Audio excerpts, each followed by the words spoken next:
Hola, ¿cómo están? Comenzando nuevamente este especial de Conciencia de Género, el podcast de la Dirección de Equidad de Género de la Universidad de la Frontera, gracias al equipo del Núcleo Científico Tecnológico en Ciencias Sociales y Humanidades. Como siempre, comenzamos saludando a Paola, a David y a Esteban, que están con nosotros y que nos acompañan en estas grabaciones que cada día se hacen más y más interesantes. Y vamos a comenzar inmediatamente presentando a quién nos va a acompañar hoy. Es nuestra colega de labores de la Dirección de Equidad de Género, Gabriela Millalén Rivas, que además está encargada del modelo de prevención. ¿Cómo estás, Gabriela?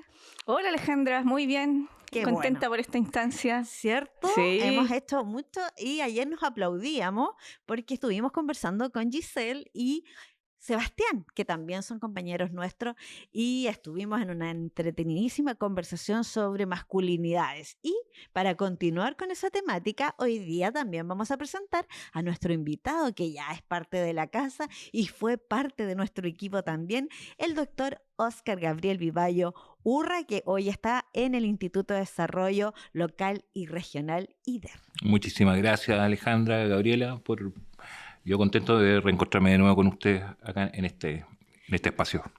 Bueno, ayer les comentaba, estuvimos con Sebastián y con Giselle hablando sobre masculinidades. Hoy fue tan interesante el tema, Gabriela, Óscar, que se nos pasó volando el tiempo y fue uno de nuestros podcasts más largos finalmente. Como que comenzamos con temor, pero después ya se soltó, nos soltamos todo y hablamos de masculinidades, no de nuevas masculinidades, de masculinidades. Óscar, ¿tú nos puedes comentar un poco más cómo nace esto? Yo sé que por allá por el 1985 comenzaron a hablar de masculinidades hegemónicas.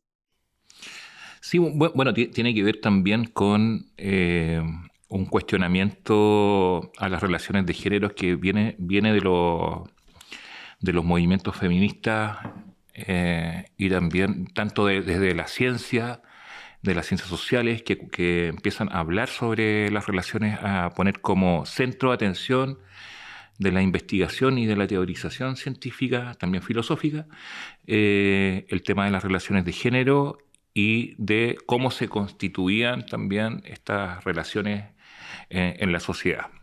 Tanto en Europa, donde fue muy bullado, pero también aparecen los feminismos latinoamericanos que ponen en cuestión también las relaciones de género. Y también hace que la posición de la, por decirlo de alguna forma, la parte masculina de los hombres van interactuando en situaciones no solamente de desigualdad de género en distintas áreas de la vida de la sociedad, de la comunidad, sino que también con relación a las violencias y discriminaciones de género que se dan que se dan en la sociedad y se empieza a hablar de un sistema patriarcal, ya no en círculos de activistas políticos, activistas mujeres también, que empiezan a cuestionar el modelo de relaciones de poder de la sociedad, sino que también empieza por decirlo de alguna forma, a socializar esos conceptos y que hace que también, y esto afortunadamente a lo largo del tiempo, nos vayamos los hombres también cuestionando, o las personas que nos definimos como hombres cuestionándonos también cómo se están dando, cómo participamos de estas relaciones de género en la comunidad, en nuestra familia y en la sociedad en general. Lo que culmina ahora en estos tiempos, en este momento histórico en que el tema de las relaciones de género, las masculinidades y cómo las masculinidades se han ido transformando o saliendo del closet, digo también, otro tipo de masculinidades que se salen de lo que se llama masculinidad hegemónica o la masculinidad tradicional patriarcal, van teniendo lugar y también teniendo su espacio en las relaciones sociales de nuestras comunidades.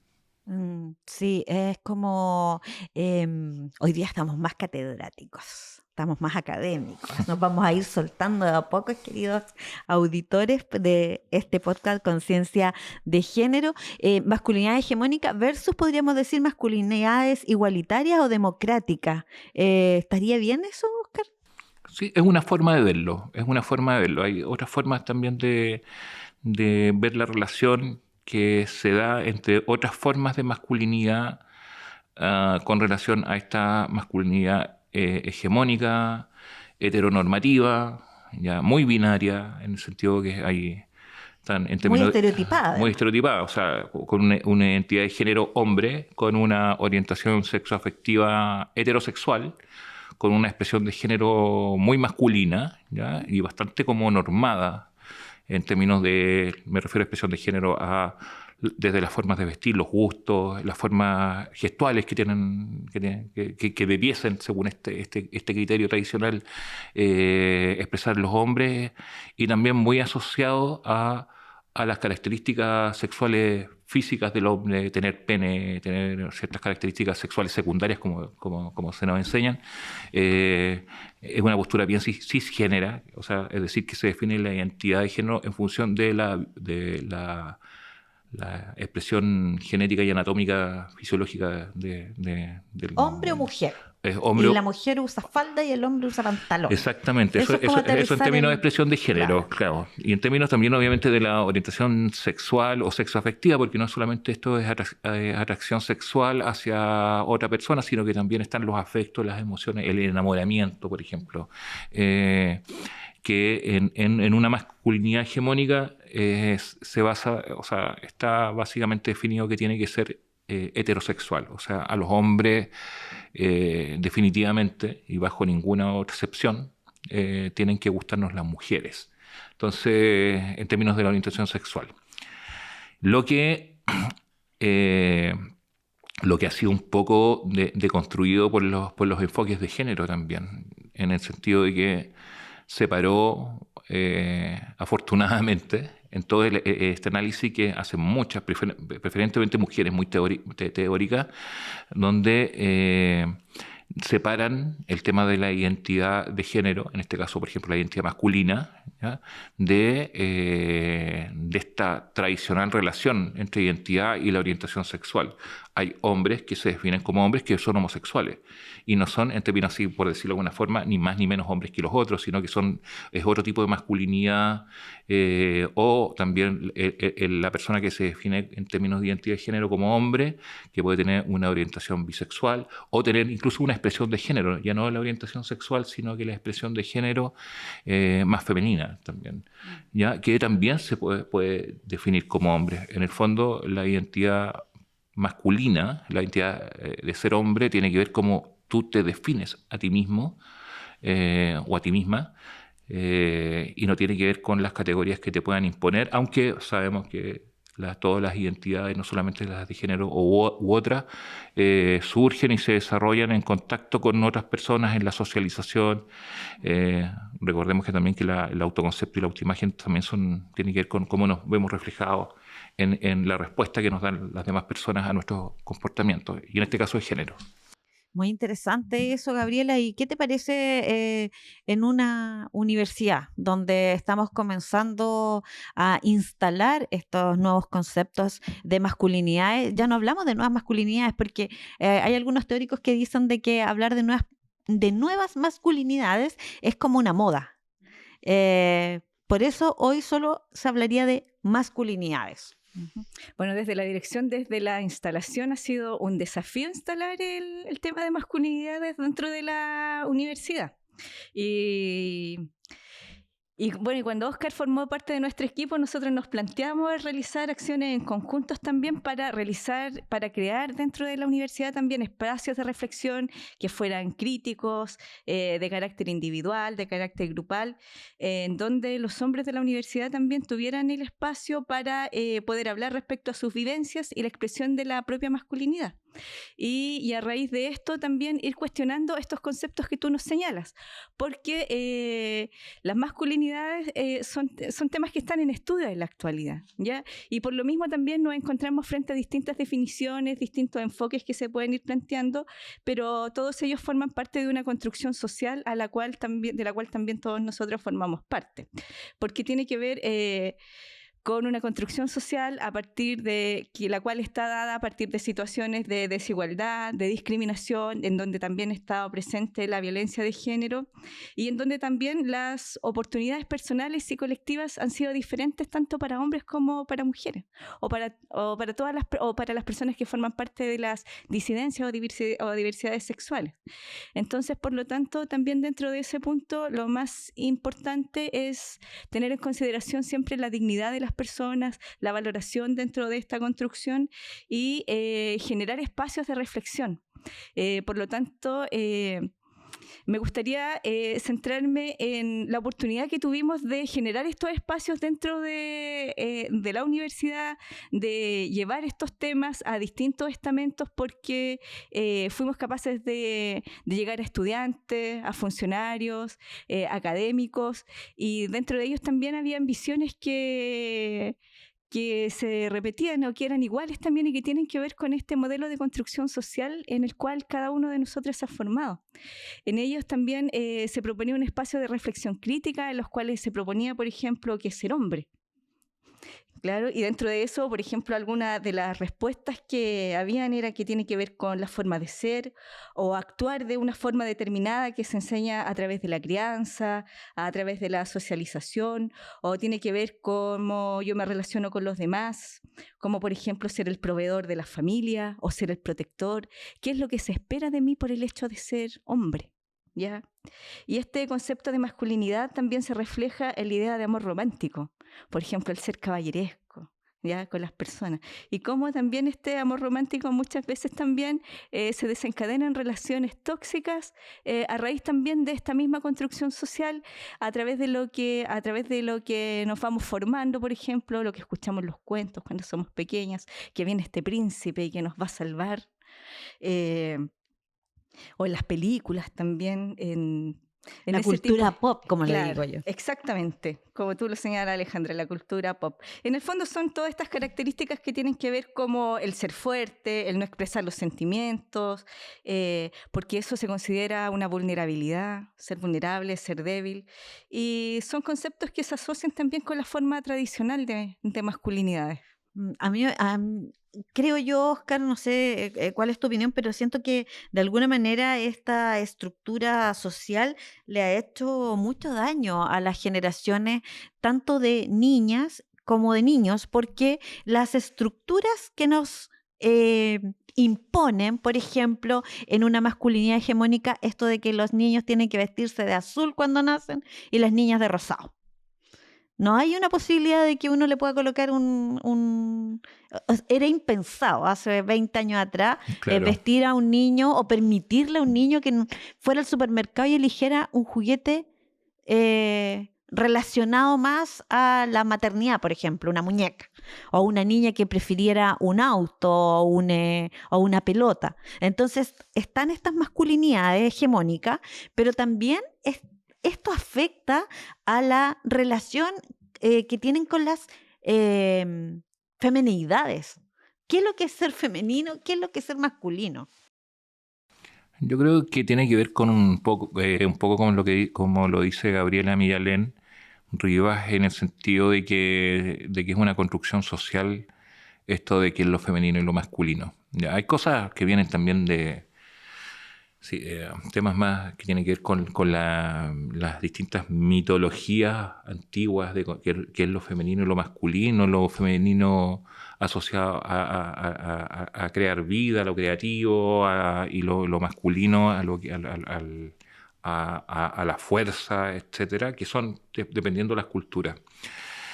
Pero lo que tú hablas es que genera hartos problemas, porque eso del gusto por los juguetes o de qué color me he visto, que tiene que ver con la expresión del género, de una identidad que está en construcción en el caso de los niños y niñas. Se asocia mucho la identidad de género a la expresión, ¿ya? En una cultura homofóbica, en una cultura que es homofóbica o es heteronormativa, obviamente que eso pone en tensión a los padres y empiezan a regular cuáles son las expresiones de género, velando que que las expresiones de género del niño o de la niña no vayan teniendo influencia en su orientación sexoafectiva. O sea, si el niño en su expresión de género le gusta o se entretiene con otros niños o niñas paseando una muñeca en un coche, ya un niño de 5 o 6 años, genera un problema por temor a que el niño desarrolle una orientación sexual. Identidad de género, orientación sexual, expresión de género y sexo asignado al nacer son cosas completamente diferentes. La orientación sexual, y eso es lo que en términos de la identidad masculina o femenina, que quede bien claro, no es la orientación sexoafectiva que tenga una persona, sea heterosexual, homosexual o bisexual, o la expresión de género que puede ser masculina o femenina o más indefinida. Eso no determina cuál va a ser la identidad de género. Te voy a proponer algo, Oscar, que podamos aterrizar precisamente esos conceptos que tú estás mencionando para hacerlo de manera cable a tierra, para que aquellas personas que no están dentro de la temática puedan comprender, porque hasta para uno a veces es complicado o difícil de diferenciar. Entonces, ¿te parece que nos comentes un poquitito de las diferencias? Utilicemos los mismos conceptos para aterrizarlo. Exacto. Ya, por ejemplo, no hay un tipo de masculinidad. Ya, no hay, ya, eso es lo primero. Ya, no es, si nos salimos de la masculinidad heteronormativa, que dice que los hombres son personas que se definen como hombres, que tienen una orientación sexual heterosexual, que tienen una expresión de género, entre comillas, de hombre, ¿ya? Se visten como hombres, actúan como hombres, son más rudos, esconden sus emociones, etcétera, y tienen sexo masculino, o sea, que tienen características físicas de hombre, que esa es la que dice la cultura de masculinidad hegemónica, ¿ya? Lo que estoy planteando es que no hay un tipo de masculinidad, ¿ya? Otra persona, distinta a la que te acabo de mencionar, que se puede definir, que se define también a sí mismo como hombre, identidad de género, ¿ya? Uh-huh. Identidad de género, me defino como hombre. Pero imagínate, si yo tengo una orientación homosexual, orientación sexoafectiva, homosexual, con una expresión de género que puede ser femenina o masculina, ¿ya? O puede ser entre medio, ¿ya? O sea, eso se refiere a cómo me peino, cómo me visto, si me maquillo. Exactamente. Y tengo características físicas masculinas, ¿ya? Tengo pene, tengo toda una expresión de género. Barba, por ejemplo, bigote. ¿Ya? O se nota que mi cuerpo genera eso, ¿ya? ¿Ya? La pregunta es, y antiguamente se decía que esa persona no era tan hombre. Mira lo que estoy diciendo, tan hombre, en términos de que por si tiene una orientación sexual no era hombre. Homosexual, ¿cómo lo vas a poner en el mismo nivel de masculinidad que una persona, claro, que también se define hombre, pero que es heterosexual? Ya. ¿Qué sería lo correcto en esta sociedad? Ya. La masculinidad heteronormativa, la hegemónica, define la identidad de género o establece que la identidad de género se construye en relación también con la orientación sexual, en relación también con las expresiones de género, que es la que hace invisible tu identidad, y también con el sexo biológico o sexo asignado al nacer. En este otro planteamiento, ¿ya?, que es disruptivo, o sea, que rompe esa forma de construir la idea de masculinidad hegemónica, un hombre homosexual, que se define como hombre, pero que es homosexual y que incluso puede ser una persona con gestos corporales más femeninos incluso, pero teniendo un sexo biológico, un sexo asignado al nacer masculino. Esa persona es otro tipo de masculinidad, no es ni más ni menos hombre que una persona que se define como hombre heterosexual, con expresión de género masculina y con sexo biológico masculino. No son más ni menos. Por lo tanto, si tú me decís cuántos tipos de masculinidades hay, porque esa es una pregunta que me han hecho, yo digo, hay tantos tipos de masculinidad como hombres en el mundo, como personas que se definen como hombres en el mundo, porque también hay mujeres que se definen claro. Estamos hablando de que la identidad de género, en este caso de definirse como hombre, no tiene que ver incluso con el sexo biológico. ni con tu expresión de género, ni con tu orientación sexual, como si la relaciona y lo vincula las ideas de masculinidad o feminidad hegemónica, ¿ya? Heteronormativa, tradicional, patriarcal. A veces hasta el pensamiento en una mujer es más masculinizado, ¿cierto? O sea, si hay mujeres transgéneros que se definen como hombres, entonces son hombres, ¿ya? Entonces, bajo la primera óptica, la tradicional, no son hombres porque tienen cuerpo de mujer. Bajo una óptica de igualdad de género, porque eso es lo que estamos hablando, porque estamos hablando, incluso tiene repercusiones éticas en la sociedad.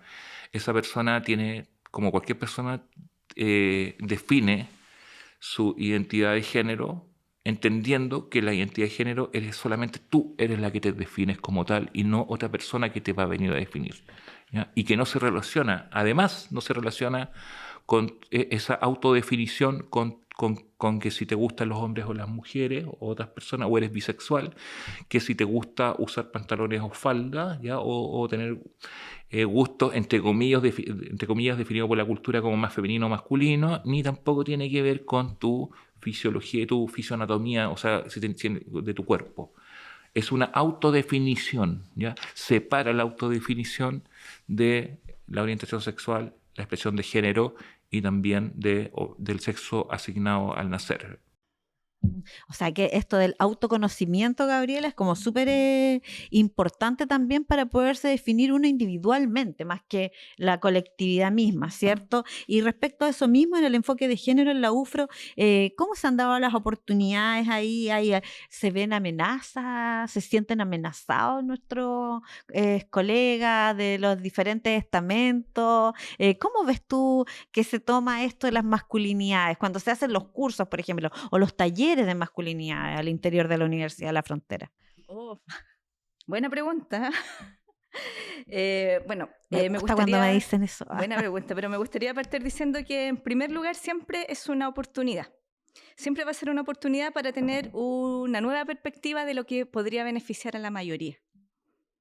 ¿Sí? Primero hay que tener eso en cuenta. Y posteriormente yo creo que tiene que ver con un poco de ambas, porque las personas también manifiestan de alguna forma que sí se sienten amenazadas porque también pueden perder su poder o supremacía o ciertos privilegios también frente al resto. Y eso, ¿en qué lo vemos también? Si vemos, por ejemplo, en términos paritarios la universidad también, como otros espacios, a medida que avanzamos también en espacios de poder y toma de decisiones que no ocupan esos cargos, son más varones. No hay paridad. Hoy día lo veíamos. Claro, ¿recuerdas, Andrea? Otra colega estaba haciendo un catastro, digamos, y se dio cuenta que en cierto cargo solo habían hombres heteronormados. Claro, y no lo decimos solo nosotros, sino que también hay estudios al respecto. Está el diagnóstico. De género, en el que justamente trabajó Oscar, que da cuenta de esa situación también al interior de este espacio. Por lo tanto, también es algo que está presente, pero también es una oportunidad también para avanzar en términos de igualdad de género al interior del espacio universitario. ¿Dónde creen ustedes que está el problema de mostrarse vulnerable? Porque en el fondo es eso. Un hombre que tiene ciertos rasgos más emocionales o una mujer que es más dura, ¿dónde creen ustedes que está el pero ahí? ¿Por qué? ¿Por qué cuesta?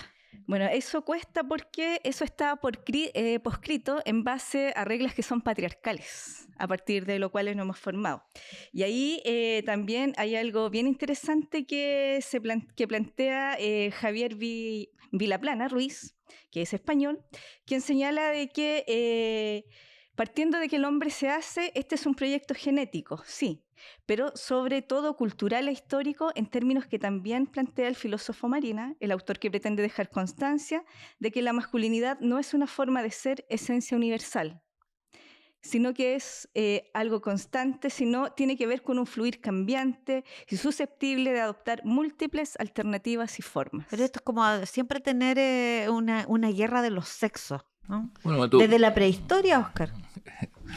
Yo creo que ha habido momentos donde en comunidades más pequeñas a lo largo de la historia donde hombres, mujeres, en realidad tiene que ver con los seres humanos se miraron unos a otros e interactuaron y generaron un vínculo de una manera más respetuosa a la dignidad de la otra persona.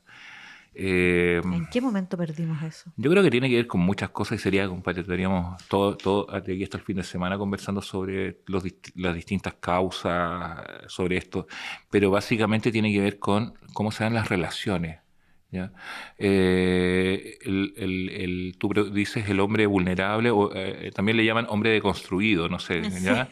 Sí. Ya, yo creo que el paso es más fácil en esta cultura patriarcal, que también hombres, mujeres, todos los seres humanos que fuimos socializados en una cultura que hemos tenido, que hay personas que han tenido un proceso de revisión de esas creencias y que han podido plantearse de otra manera frente al mundo, y en términos de género me refiero, desprenderse un poco de esos condicionamientos. Claro que las hay, esas personas, pero también es un proceso más largo de cambio cultural. Esto es de transformación cultural, como cuando mencionaba Gabriela a este autor, Javier Vilaplana Ruiz, tiene que ver con que estamos avanzando en la idea de, por ejemplo, de la corresponsabilidad, ¿ya? Que es una parte que es importante en términos de los cuidados, en términos de las ciertas actividades que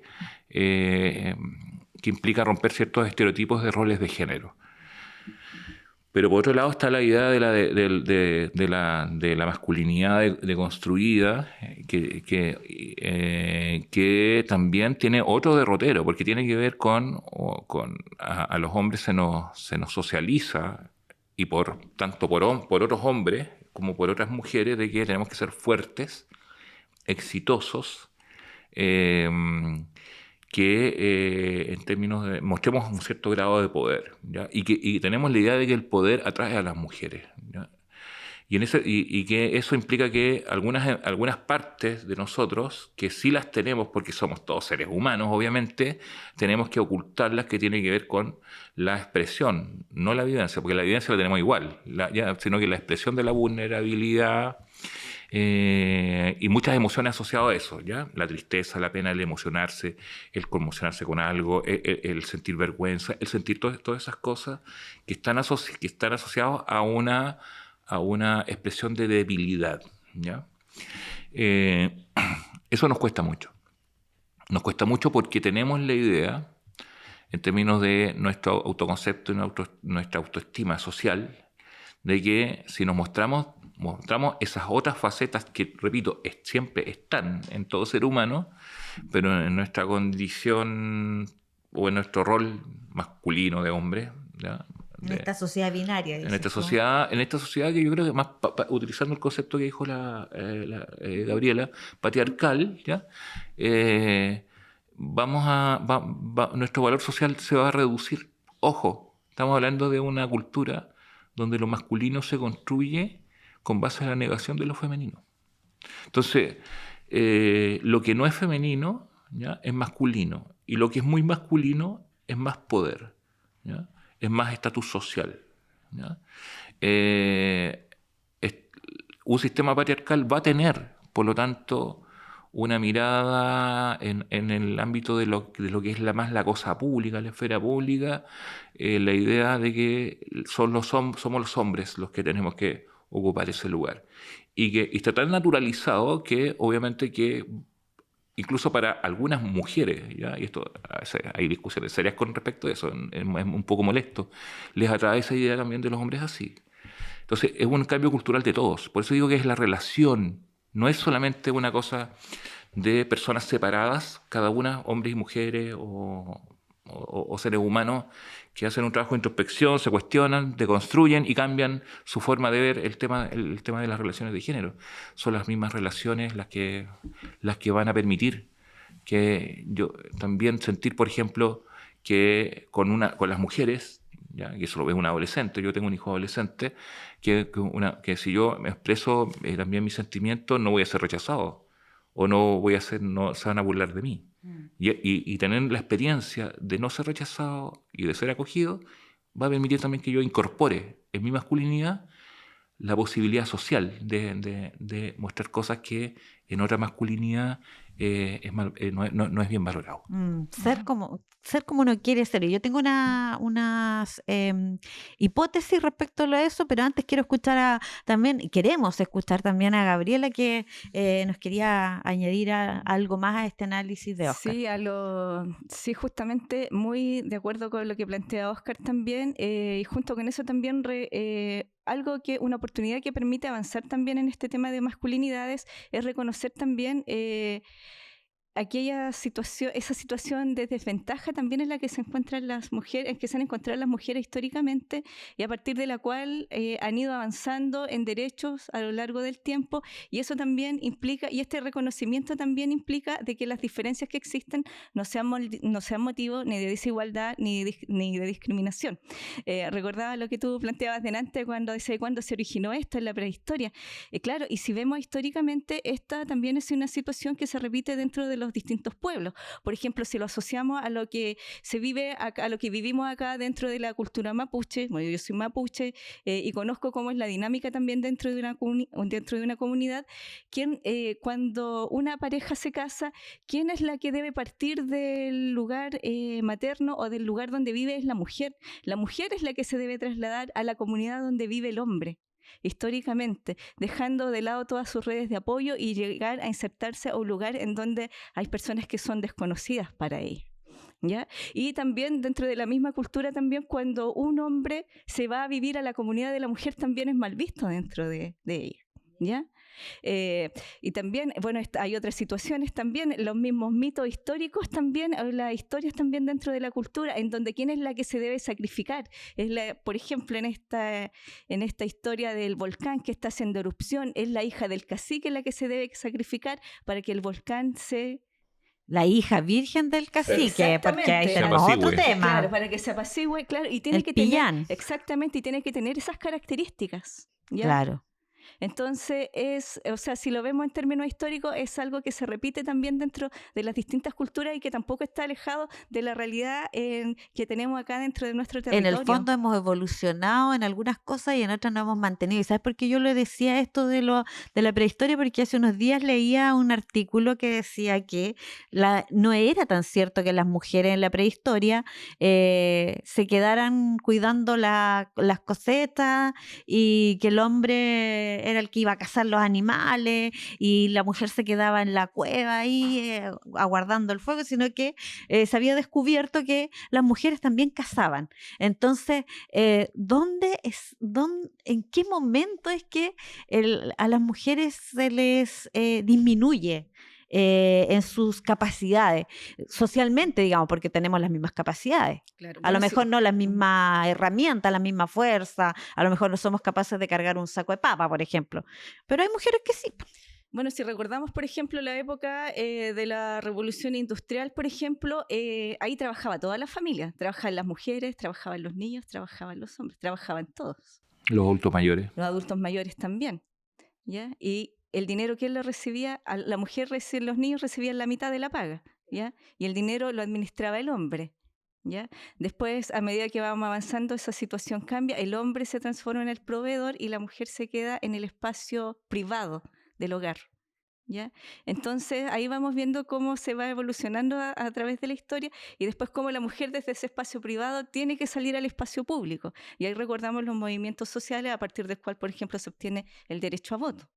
Efectivamente, y la saca el sostén también, po. Sí, ¿se acuerdan ustedes de eso? Sí, ¿El 69, la primavera? ¿Sí? Bueno, se han sacado el sostén mucho antes, pero me refiero a que hay una o sea, como modo de protesta me refiero. Claro, por supuesto. Sí, hay un trabajo de un alemán que se llama Immanuel Wallenstein, tomando mucho lo que dice Gabriela, que donde asocia también cómo se institucionalizó el machismo incluso en la política pública, el sexismo, y que tiene que ver con que antiguamente en lo que denomina unidades domésticas, donde todos trabajaban, como dice Gabriela, en un momento de desarrollo en la revolución industrial del capitalismo, porque es una historia del capitalismo, el sexismo es parte del desarrollo del capitalismo, el machismo moderno, no estoy hablando de la antigua Roma o de la Edad Media, en la cultura judeocristiana, estoy hablando del capitalismo propiamente tal.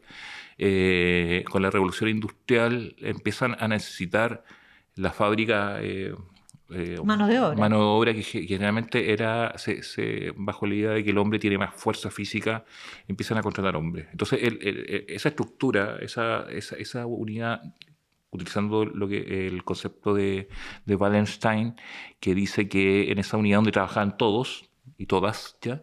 Es el hombre el que sale de la unidad doméstica, entra a la fábrica y a cambio de un salario. ¿Ya? Puede ser ficha, como se hizo acá en el norte de Chile en Sí, el siglo XIX, salitre. como es el siglo XX, pero era a través de un salario. Y a través de ese salario empiezan a haber muchos hombres en la fábrica que salen de esta unidad doméstica. Los otros siguen trabajando, haciendo lo que siempre habían hecho, pero el hombre está fuera de eso. Pero cuando la institucionalidad, el Estado, los estados nacientes modernos empiezan a tratar de medir el desarrollo económico en las ciudades, en las regiones, utilizan como unidad de medida, dicen, ¿cómo lo hacemos? Claro, utilicemos el salario, el ingreso. ¿Ya? Por lo tanto, el desarrollo productivo se comienza a vincular con el ingreso. Por lo tanto, ¿quiénes tenían el ingreso? Los hombres. Entonces, los hombres pasan a tener un valor productivo, ¿ya? Y las mujeres y los niños, los otros, improductivo o reproductivo, ¿ya? Entonces, eso también genera un valor social. Entonces, si la unidad de medida del desarrollo económico de los pueblos tenía que ver en parte con el ingreso económico, con el salario, hace que, obviamente, que un sector de la población, que en este caso los hombres, son focalizados, son observados ya por la institucionalidad pública, y de esta manera fue que la institucionalidad pública, según Wallenstein, institucionalizó el sexismo. ¿Ya? Que es bastante interesante su teoría, porque eso tiene que ver con la cosa que ocurrió en Europa. Acá en Latinoamérica, en Chile, donde no había no fue una revolución industrial así, sino que fue una colonización y una colonización de muchas cosas. Allá iba mi hipótesis. Yo creo que estamos en el proceso de revisar las relaciones de género acá en Latinoamérica como una forma mucho más híbrida y con aspectos que son solamente idiosincráticos de esta región del planeta, que no tienen que ver con cómo se surgieron las sociedades modernas europeas. Claro. Sí, fíjate que me quedé un poco pensando en todo lo que tú estabas diciendo, Oscar, pero hay que hacer para eso política con perspectiva de género. Escuchaba hace unos días que todavía está durmiendo Gabriela en la Cámara de Diputados el proyecto de ley de la sociedad conyugal. Porque aún hay parejas que se casan con sociedad conyugal, donde el que tiene toda la responsabilidad, o en este caso, el que manda sobre los bienes conyugales, es el hombre. Uh-huh. Y no se ha aprobado, está durmiendo hace como 4 años en el Parlamento. Entonces, tendríamos que hacer políticas con perspectiva de género también, creo yo. Claro, así es, avanzar hacia eso y sobre todo en el tema de la corresponsabilidad, pero también forma parte de esta construcción social en la que también se deben mostrar nuevas formas de masculinidades, sobre todo a las nuevas generaciones, para que también a partir de eso haya una apertura en términos de corresponsabilidad, por ejemplo, en términos de autonomía de las personas, de decidir acerca de lo que quieren hacer, de sus propias capacidades. Por ejemplo, este mismo tema que señalas tú de la ley de sociedad conyugal que existe todavía, esa claramente no hay una mujer que se casa bajo ese régimen conyugal, no tiene autonomía económica, porque todos los bienes son administrados por el varón.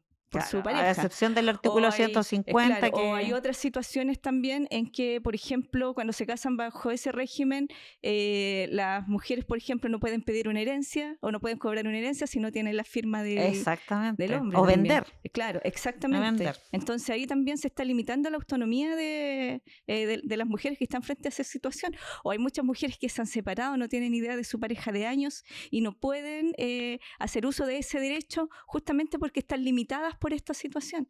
Entonces, si bien hemos tenido avances, aún queda mucho por avanzar todavía frente a estas situaciones porque aún las mujeres nos encontramos en una situación de desventaja y es por ello que ya plantearnos esta temática, tener este espacio de conversación también nos ayuda a tener una apertura y construir un avance en conjunto, porque tiene que ver con la forma en la que nosotros nos relacionamos también y cómo nos valoramos unos a otros. Sí, volviendo al tema de la sociedad conyugal, Oscar, yo sé que tú quieres agregar algo más, pero decir hace 20, a ver, déjame recordar, más de 30 años ya, hoy sí, ya vamos a hacer el corte, sí, pero decir que hace unos 30 años atrás, cuando todavía las parejas recién se empezaban como a integrar en esta nueva vida matrimonial, digamos, uno podía optar a casarse con separación de bienes. Y estaba la sociedad conyugal. Y era muy mal visto casarse con separación de bienes. No se entendía ese concepto. Yo me casé en esos años y nos casamos con separación de bienes. Y me decían, ¿y qué iban a separar las parcas? Bueno, pero hoy día podemos separar las parcas, pero ya en un tiempo más. O sea, no había también esto del cortoplacismo. Se piensa todo en hoy y no en desarrollar políticas para el futuro. Te dejo marcando ahí. Sí, me deja, acojo lo que tú dices y yo creo que como dice Gabriela, esto nos queda mucho por avanzar en esa materia en términos de cómo se institucionalizó y se sigue institucionalizando las relaciones y responsabilidades conyugales, ¿ya? Que tiene que ver con eso y los derechos en ese ámbito. Y ahí y eso es un plano, también tenemos como se dice, un marco jurídico bastante. Los marcos jurídicos demoran en avanzar, las sociedades avanzan mucho más rápido. Pero tiene que ver con, en el fondo, cómo también se considera tanto a la mujer como al hombre en igualdad de derechos. Estoy hablando de igualdad sustantiva, es decir, que puedan ejercerlos. No solamente nominalmente, sino que ejercerlos en un espacio tan complejo que ha sido debate en los últimos años, que tiene que ver con las relaciones conyugales, incluso el tema del matrimonio entre personas del mismo sexo. Matrimonio igualitario. Claro, si pueden o no tener familia, dudas incluso de las capacidades de otra forma de constituir una relación, es una unión entre personas. Entonces, tiene que ver con que yo creo que vamos avanzando. Y probablemente a la próxima estamos en un momento complejo también en el país con respecto al tema, por ejemplo, de la nueva constitución, que ojalá que la gente lea el texto, que se arme en conciencia su propia opinión. Pero hay muchos retrocesos que se pueden ver desde mi perspectiva. Yo respeto la que puede tener otras personas. Pero hay muchos retrocesos en términos de cómo se ha avanzado no solamente en términos de género. Estoy hablando de generar un país, una comunidad donde podamos vivir en relaciones igualitarias, libres de discriminación y de distintos tipos de violencia, entre ellos las violencias de género. Entonces, yo creo que es un proceso, a veces avanzamos, a veces damos dos pasos para atrás. Dos pasos para atrás. Yo creo que así la historia no es lineal. Yo creo que vamos en círculo o en espiral avanzando hacia una. Tengo esperanza. Sí, sí, es bastante dinámico. Todos los procesos son dinámicos. Avanzamos, pero esperemos que retroceder. O se dice, no estamos retrocediendo, estamos tomando impulso para poder seguir avanzando, Gabriela. Exactamente, porque, bueno, sumándome a lo que señala Oscar, también es muy importante avanzar en términos de políticas públicas también si queremos generar un cambio social. Y eso tiene que ver con que no solo los cambios tenemos que realizarnos nosotros en el hogar, sino que también se necesita este impulso también desde la legislación, desde quienes nos gobiernan también, ¿ya? Y que dentro de esas leyes también existan garantías para que las personas se puedan hacer cargo del cuidado de sus hijos, del cuidado de sus padres, de sus madres, de algún familiar enfermo también, que puedan asistir a los controles médicos, a las actividades del colegio. O cuidadores. Exactamente, porque eso ahora queda más a voluntad, digamos, del empleador, pero también tiene que haber una política que se haga cargo de eso y otorgue también esa responsabilidad y ese permiso también para que las personas puedan hacer eso y sin culpa, ¿ya? Porque ¿qué pasa? Uno sale, yo voy a buscar al niño al colegio, vuelvo, pero voy con culpa porque chuta, estoy ocupando mi horario, ¿ya? O quiénes son que participan más en las reuniones de apoderados, todavía vemos que son las mujeres, o quiénes son las que llevan a los hijos a controles médicos, también las mujeres, promover también que haya más participación masculina. ¿Qué comen esos niños? Claro, Las mujeres. Saben todo. se ha visto, por ejemplo, ahora en salud que hay un cambio, que hay más padres involucrados en el tema de los controles médicos. Hace 20 años atrás se veían puras mujeres en los consultorios, en el control de niños sanos, por ejemplo, pero ahora se ven padres también involucrados en ese proceso. Así es que invitar también a que continuemos adelante en esa línea de trabajo, porque eso nos va a permitir también generar un cambio en las nuevas generaciones que va a ser beneficioso para todos, todas y todes quienes formamos parte de la sociedad.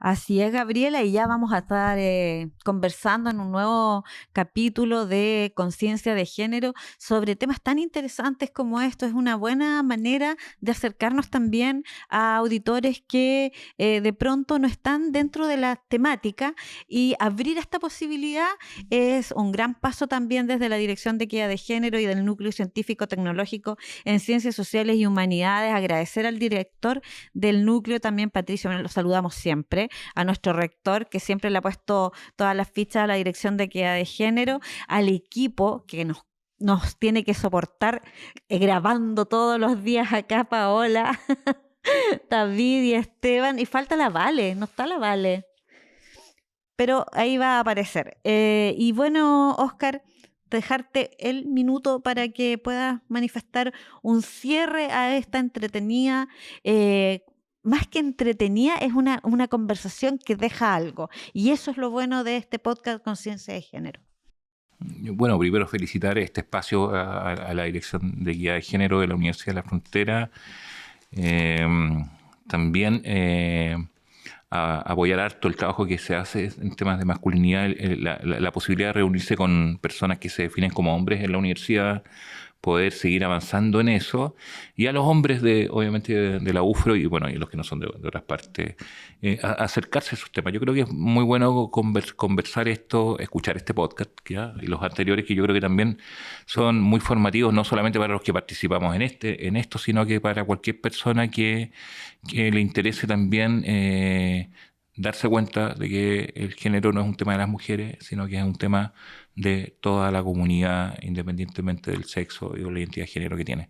Así que mis felicitaciones a Gabriela también, saludarla con mucho cariño, y a todo el equipo de la Dirección de Equidad de Género, que están haciendo un trabajo desde el 2019, desde septiembre, por ir avanzando en tener relaciones más dignas e igualitarias entre nosotros, que yo creo que una universidad como la UFRO, con un rol público y estatal y laico, ¿ya? Regional debe contribuir con eso, y para eso se parte por casa. Gabriela. Bueno, a mí me gustaría invitar a los hombres de la universidad, de los 3 estamentos, estudiantes, funcionarios, académicos, a acercarse a la Dirección de Género también, si quieren realizar estas instancias, si quieren generar instancias de reflexión, instancias de encuentro también para abordar estos temas de masculinidades. Tenemos que hacerlo dentro de la universidad. Ayer vi que hubo una iniciativa en la Facultad de Medicina también de vinculación con el medio. La aplaudo, y que ojalá se extienda también a otras facultades, y que hagamos este trabajo en conjunto, no solo la dirección, sino que todas las estructuras que forman parte de la universidad. Bueno, Oscar, Gabriel, Paola, David, Esteban, muchísimas gracias por haber estado compartiendo este capítulo, y a ustedes también que nos siguen. Nos vamos a reencontrar en Conciencia de Género, en este podcast que hemos creado desde la Dirección de Equidad de Género de la Universidad de la Frontera. Muchísimas gracias, y como siempre digo, cuando nos vamos es bueno conversar con Conciencia de Género. Muchas gracias, Alejandra. Gracias, Alejandra. Gracias, Oscar.